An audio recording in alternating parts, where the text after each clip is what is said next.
มือส่งค้าส่งพี่น้องผู้ปันให้ค้าทั้งเซ็งค่ะเนาะมันในค้าข้าวเดี๋ยวมาตัดหญ้าแล้วค่ะมียังค่ะเนาะดิสิว่าการตัดหญ้าที่ว่าขาขายเนี่ยก็หมดตั้งเปิ้นเลยค่ะนะมันหยับที่ไหนค่ะการเลยเฮ็ดเอาเอ็นเอาแห้งเอาเตียไรต้องก็ได้เงินมากค่ะเนาะค่ะนี่เป็นการตัดหญ้าของข้านะก็ไม่ข้าวเตะยึดกะให้มันใบกินค่ะเนาะ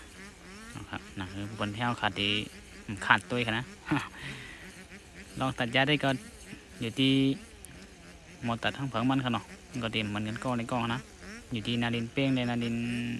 เป้งค่ะเนาะคนนาดินเป้งในการติดตัดง่ายยิ่งนะก็เป็นกู้เป็น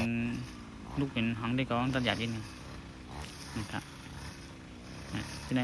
มันปัดหญ้ายิ่งค่ะนั่นมันนะขาค่ะจังฮีค่ะเนาะบ้านเราเองแห้งเรียกเจ๊จังก็ได้เงินมากก็เลยคำแดดคำพลค่ะเนาะไม่ได้เป็นวายสีขาวตัดยาวขาวค่ะเนาะตัดยาวขาวค่ะยินถวังแต่ อ๋อนี่ค่ะนี่ค่ะนี่ก็เตียบไว้ยาวค่ะนะก็ไม่ได้เป็นเทียงพายนี่ค่ะนี่กึศน้ำมันของเขานะยามันยาวหนาแล้วค่ะเนาะใครปัดยาพี่เราเป็นคือเป็นสังให้นี่เพราะว่านาดินเป้งในกำมือเขานาดินมันเป้งเขาลงนี่ค่ะเนาะขอขาอินจมเขาเนาะขอปัดใบกันเขาเนาะต้องกระทบงานให้ในคลิปหน้าเหมือนค่ะเหมือนสงค้าเหมือนสงค้า